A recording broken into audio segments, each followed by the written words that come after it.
किसी ने क्या कमाल की बात कही है कि जिन चार लोगों के साथ बैठकर आप किसी और की बुराई कर रहे होते हैं, यकीन मानिए कि आपके जाते वहाँ आपकी बुराई होना शुरू हो जाती है।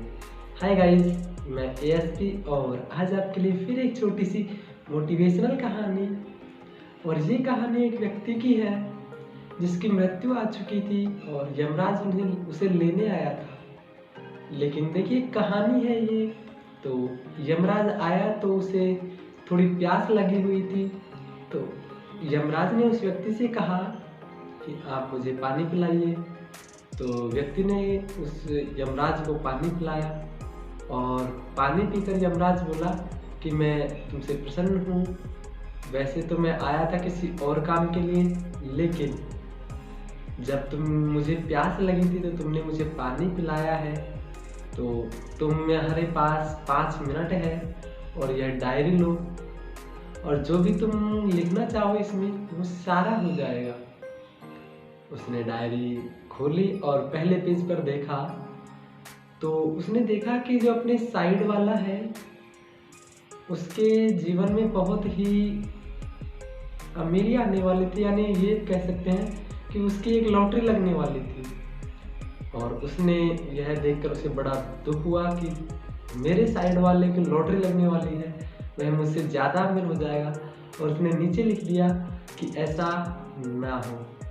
फिर उसके बाद में उसने अगला पेज खोला और अगले पेज पे देखा तो उसके जो बाएं तरफ रहने वाला पड़ोसी है उसको एक कार मिलने वाली थी, यानी वह एक कार खरीदने वाला था। यह देख पढ़कर भी उसे दुख हुआ कि भाई अभी तक ये बाइक पे चलता था और अब इसके पास कार आ जाएगी तो यह कार में बैठ कर जाएगा। अगर ऐसा हुआ तो मुझे दुख होगा इस बात का कि भाई ये भी कार से जा रहा है। और फिर उसने नीचे लिखा कि ऐसा ना हो।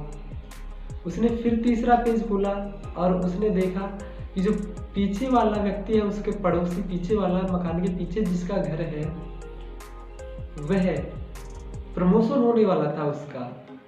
तो यह बात भी उसे बुरी लगी कि भाई मेरे पड़ोसी का प्रमोशन होने वाला है और मैं भी वहीं के वहीं रह जाऊंगा। तो उसने उसके लिए भी नीचे लिखा कि ऐसा ना हो। और फिर उसने चौथा पेज खोला तो उसने देखा कि जो उसके आगे जिसका घर है, मकान है, उसके लिए लिखा था कि इसको एक और मकान मिलने वाला है, यानी यह एक मकान और खरीदने वाला है। तो यह पढ़कर भी उसे दुख हुआ कि इसके एक मकान पहले से ही है और एक और नया मकान मिल जाएगा इसे, तो इसके 2 मकान हो जाएंगे। और फिर उसने नीचे लिखा कि ऐसा ना हो।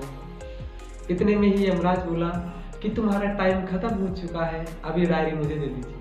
तो वह व्यक्ति बोला कि बस 1 मिनट और रुक जाइए महाराज, आप मैं मेरा और लिख देता हूँ। तो यमराज ने कहा कि नहीं, अब आपका टाइम समाप्त हो चुका है, अब जो आपको मैंने 5 मिनट दिए थे वो पूरे हो गए हैं। तो वो कहने लगा कि नहीं, बस मैंने मेरे बारे में कुछ लिखा ही नहीं है। तो यमराज ने कहा कि मैंने तुमसे कहा था कि तुम अपने भविष्य बदल सकते हो, लेकिन तुमने ऐसा नहीं किया।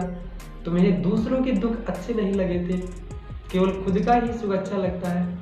और ऐसा उस व्यक्ति के जीवन में नहीं, आप और हमारे जीवन में भी होता है। हम किसी दूसरे व्यक्ति के दुख सुख को देखकर खुश नहीं होते हैं, उसके दुख को देखकर खुश होते हैं, जबकि हमें ऐसा नहीं करना चाहिए। तो हमें अपने जीवन की जो धारणा है, हमारे दिमाग की सोच है, उसे बदलना है। और फिर मैं आखिरी में वही कहूँगा कि अपने परिवार वालों, रिश्तेदार और मित्रों के साथ खुश रहिए और कर दिखाइए कुछ ऐसा कि दुनिया करना चाहे आपके जैसा। धन्यवाद फ्रेंड्स। अगर कहानी अच्छी लगी हो तो अपने दोस्तों में शेयर कीजिएगा, लाइक कीजिएगा और हमारे YouTube चैनल एएसपी टीचर को सब्सक्राइब कीजिएगा। Thank you friends.